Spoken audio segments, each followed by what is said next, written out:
Hello, everybody, and welcome to English with Miss B. If you're here, it probably means that you're already gearing up for your English Paper 1 exam. And we're going to dive right into our revision program as well. And I want to kick off the revision section of these tutorials by examining a rather important and visually rich section, which is the infographic text. Now, in Paper 1, the infograph may be located in the critical literacy section, but it may also feature in your comprehension component of the paper. So I know it's quite daunting because there's so much going on. I mean, there's color, there's data, there's all the design elements, and then the layers of emotional language, emotive words, persuasion, propaganda. But not to worry. I'm here to show you how to break them down like a pro. And by the end of this tutorial, you'll be able to understand and answer questions based on infographic text with the utmost confidence. Let's start off simply by explaining what an infographic text is. So, obviously, it's a combination of information and graphics. That you get that from the name. But the reason it's so effective is because it presents complex data or ideas in such a way that makes it clear, and there isn't a lot of reading and wading through massive amounts of text involved. Instead of long paragraphs, infographics use charts, icons, statistics, and images to get their message across. And they feature in public awareness campaigns in the health sector, the education sector, as well as when it comes to addressing global issues. But I suppose the burning question of the day is, why are infographics in the exam? Well, they do test your ability to read visuals and text together and to identify persuasive and factual techniques, as well as to evaluate structure, bias, and purpose. Now, I would say those are important skills to have in this information age in which we live. While preparing this tutorial, I stumbled across this lovely website that you might want to visit at some point before your exam, because it outlines the 10 types of infographics, and there's a lot of information about the components of each infograph and where or for what reason that particular structure may be more effective. The Pictograph is not the sponsor of this tutorial. It's just an area of interest for me. All right, so looking at the structure of infographics then, the first is chronological. So this follows the time order or sequence.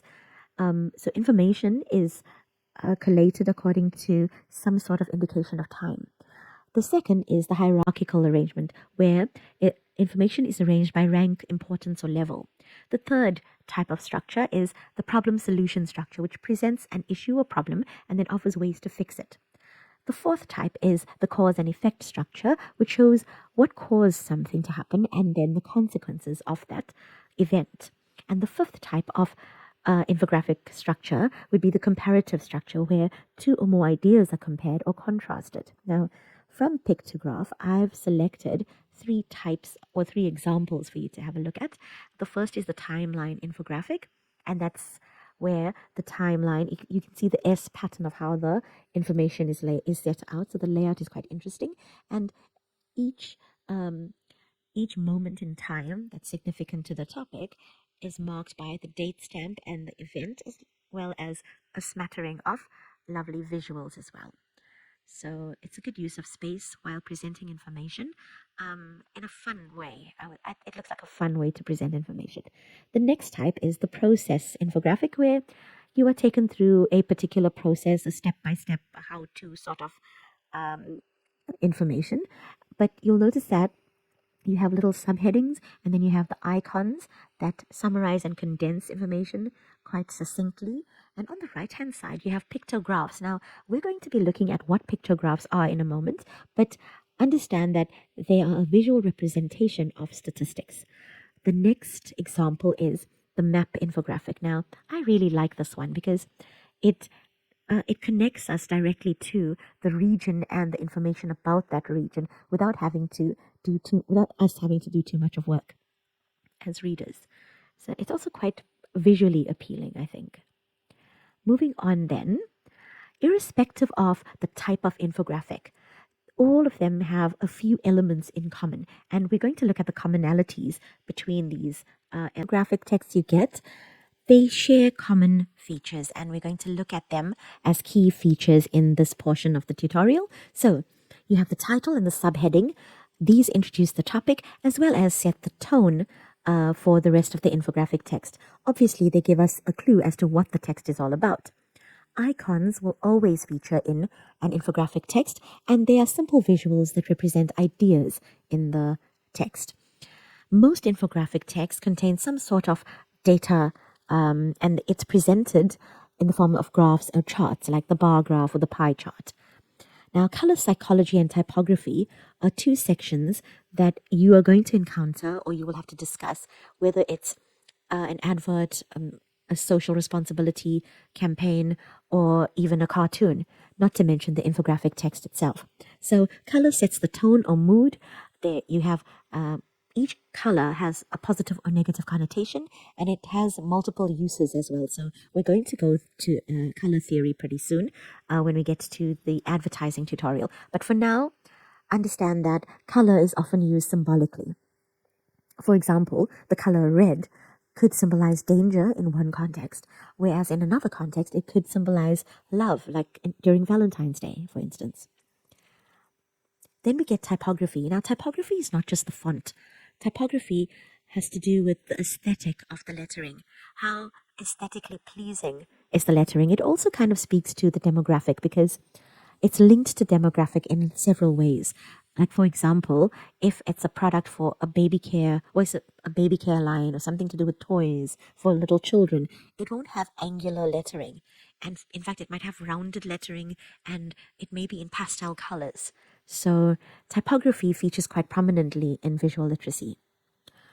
Most infographic texts contain visual metaphors. These are images with deeper meaning attached to them. They just ramp up the significance of the infograph. Labels and lists are key features of the infographic text. They help organize and explain the data, and any infographic text, they can be measured. The effectiveness of an infographic text can be measured by the quality of its call to action. So the call to action encourages viewers to act or to respond to the information presented.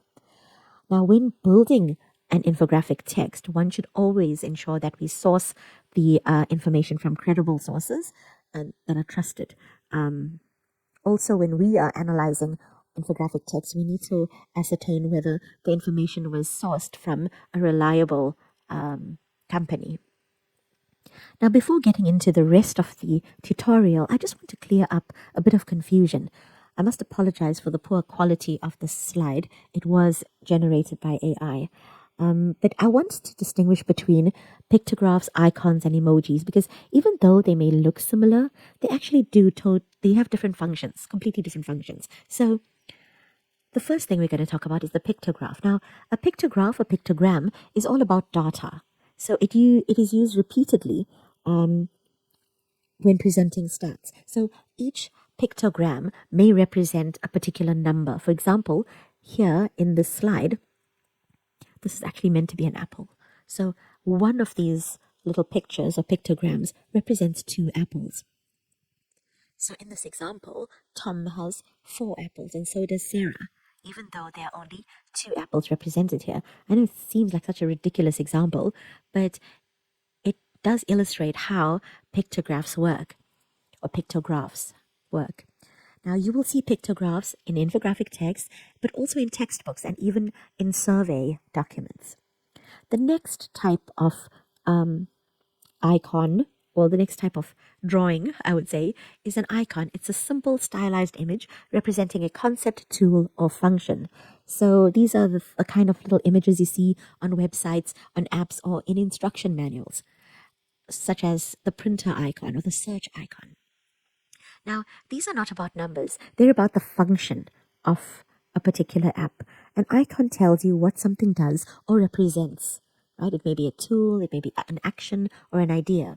For example, let's take the shopping cart on an online shopping website. Once you see that shopping cart pop up, or the icon pop up, or maybe you'll find it in a corner of the screen, it contains all the purchases or all the items you have selected to purchase. Now, you're adding something to your cart when you click on it. It's all about guiding or communicating in a fast, efficient manner. That's what icons are all about. Finally, we get to the emoji. Emojis are those little faces and symbols we use in text and social media. They mean, or they convey emotion. So emojis add tone, personality, or a vibe to the message. So to review, pictographs are used for data, icons are used for functions, and emojis are used for feelings. So next time you're designing an infographic, make sure you're picking the right one for the right job. In the next portion of our tutorial, we're going to analyze a typical infographic text. Now, this infographic text has been AI generated, and I already see lots of spelling errors here as well. I must apologize for that. So the information may not be reliable. I'm simply using this as a teaching tool, not to draw attention to the cause that inspired the infographic text. So this infographic text is called Africa's Water Crisis, Every Drop Counts. You will find that the structure used in this one is a hybrid structure. It's the problem, cause, effect, and solution structure. So let's walk through this entire infographic text. You'll notice that the infograph is divided into 3 sections. So that's the first section over there, and then the second one, and here is the third one, including this portion here. So I also noticed that okay, let's talk about the 3 sections first before we get into what else we notice. So the top third seems to represent the problem experienced by this particular group of people. And in the third, or the middle third, the middle section, it outlines the causes on the left and the effects on the right. Done quite well with the color palette and the branding, and as well as the chart over here.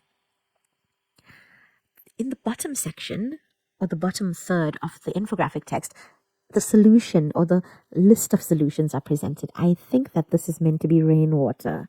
Goodness. All right. And lastly, but definitely not to be ignored, is the little call to action at the bottom left-hand corner of the infographic text. Notice the visual metaphor here, and it's in the foreground. You've got the tap, you've got a little drop of water, a broken bucket that links to the broken landscape at the back to indicate that everybody needs water. But unfortunately, the cracked tap and dry continent shape acts as a visual metaphor to indicate that there is water, but there isn't water where it is needed. Also, looking at the icons, the 3 icons side by side, moving towards the right of the infographic text, or the top third, it states that 1 in 3 people have no safe water, some must walk 6 kilometers just to fetch water, and that water is a basic need, not a luxury. So these are rather emotive bits of information here to garner sympathy for the cause that the campaign wishes to address. Every drop counts. That really hits home, doesn't it? Now let's have a look at the icons.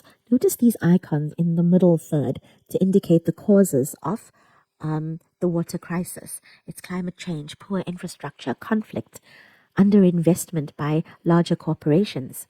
Notice the emotive language in children die daily. 2,000 children die daily from, I think that's meant to be waterborne diseases. My goodness. This is supposed to be waterborne diseases. Wow. All right. So there's a lot of emotive language contained in the infographic text, and not forgetting the call to action. Join the drop movement, and there's a website address, and the call to action asks you to donate, volunteer, or share the information. Right. That's your call to action. Now, how to analyze infographic texts?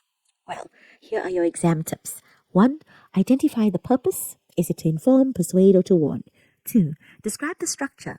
Is it chronological, problem solution? So I think it's quite important to study the 5 structures that I mentioned.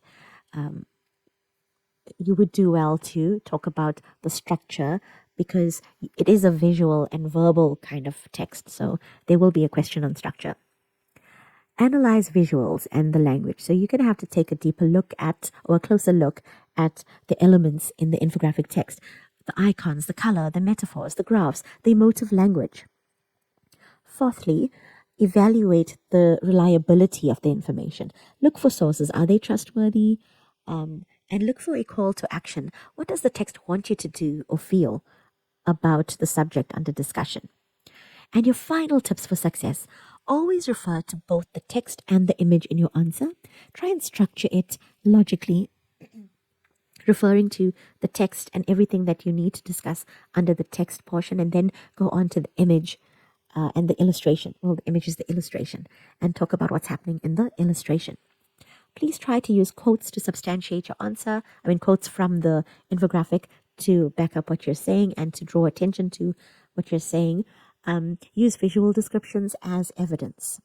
That's absolutely important to do. Be highly specific in your answer.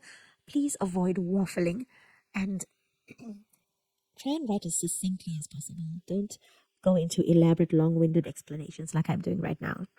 Pay attention to tone, not just facts, because you will get some questions. You will probably encounter questions on style and voice, register, the target market, the target audience. So those questions require some analysis of diction. Try to practice with different infographic styles before you write your paper, because that's going to help you in the long run. And that brings us to the end of our tutorial. Thank you so much for sticking around. Please do like, share, and subscribe to my page, and I'll see you in the next tutorial. Thank you.